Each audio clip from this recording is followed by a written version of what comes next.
It is true that older strategy and many techniques are ineffective in today's matches. It has everything to do with the electronic scoring and the technical aspects of point scoring.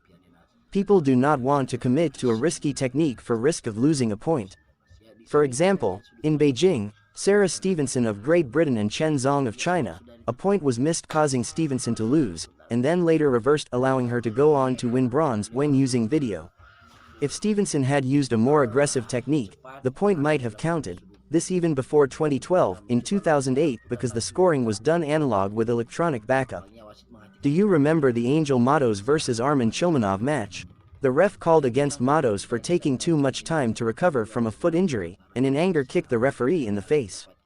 While Matos was banned from the IOC for life and had all of his standings erased, and he and his coach banned from WTF for life, one more sanction was due. The IOC put Taekwondo on notice.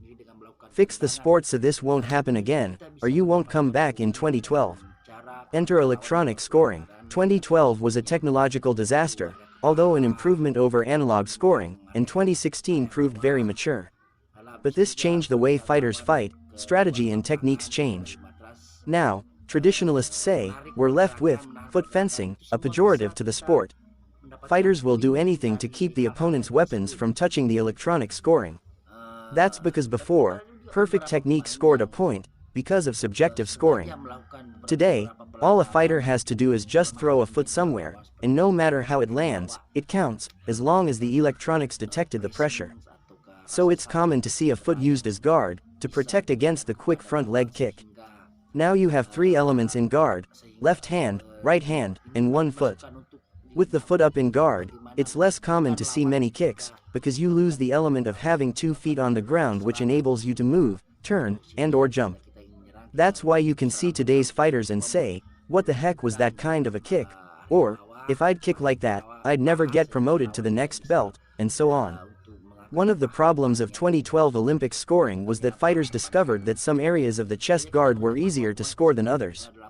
This caused points to be erroneously awarded, and this entire system itself has changed the role of the referee. Touches were recorded by the censors, but the method of touch is recorded by the ref. So, a point was detected by the censors, a referee saw it was a turning kick, and pressed a button to indicate so. The computers in the back are now able to award appropriate points for a turning kick. If the referee saw a turning kick, but the censors did not record contact, then, the computer would not award points at all. This changes the sport, because of its reliance objectivity, and distrust of new technology to ruin a fighter's career. The sport allows to contest a score, an infraction, etc. by way of video, much like how American football does. This allows a coach to buy time, for example, so that his injured competitor can buy time on a contested score by forcing the referees to review the video. As I recall, it took the officials close to an hour to review and argue over the outcome of the Stevenson-Zhang match. Although neither competitor was injured to the point of needing recovery, that amount of time was sufficient to recover from fatigue or minor injury, had an opponent tried to capitalize on that. As to specific techniques, many are just abandoned. Like the punch. Who punches these days? For a long time, even before 2012, no one punched, because referees were reluctant to call it, because they favored the kicks. Now, punches are objectively scored, but fighters are loath to get so close as to be able to punch, because being in such proximity meant a possible score from a crap technique. When was the last time you saw a crescent kick thrown? It's a devastating kick, but it is also notoriously slow, as are all back leg kicks. And a front leg crescent is harder to throw because the leg is straight. A bent knee makes the kick faster, but turns it into a roundhouse as long as the hips move. So a crescent with no hip turn was once devastating. Chuck Norris was famous for this and now is replaced by the front leg roundhouse with full hip turn.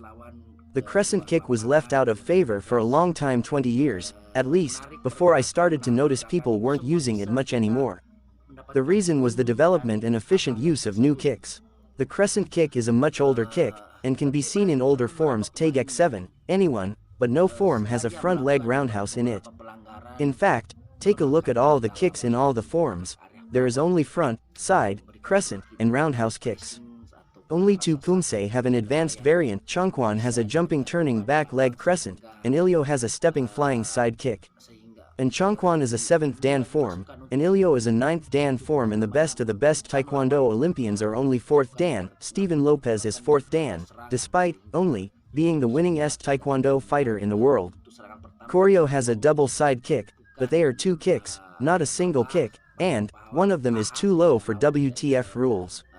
Only the roundhouse is commonly used, and not as much as the turning and jumping kicks, because they garner more points.